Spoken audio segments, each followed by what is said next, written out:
ma première grande course en solitaire que je remporte, donc c'est vraiment super, quoi. Et entre jouer le podium et gagner, la pression elle est quand même vraiment montée. Alors autant la journée ça m'a plutôt bien boosté et tout, autant sur le début de l'approche du Tour de Lille, j'ai un moment j'ai pas pris les choses dans le bon sens. Je me suis dit ok, là maintenant faut se calmer, faut reprendre les choses dans le bon sens et puis faut oublier l'enjeu et puis juste bien naviguer, quoi.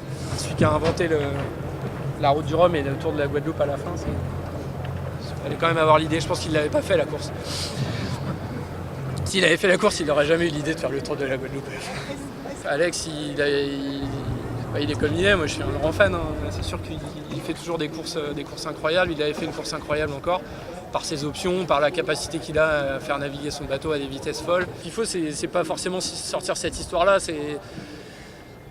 c'est plutôt rendre compte de ce qu'a fait Alex sur la course et de rendre compte quel est l'homme qu'est Alex, quoi. Et voilà, c'est ça qui est beau, c'est lui c'est lui le personnage extraordinaire. C'est pas qu'il ait gagné la route du Rhum ou pas, ça change rien. J'arrive à un moment où justement je disais c'est un peu la fin d'un cycle de 4 années où j'ai beaucoup appris, que ce soit sur le bateau, que ce soit sur moi, sur la météo, sur la façon de naviguer et je me sentais vraiment bien sur cette course.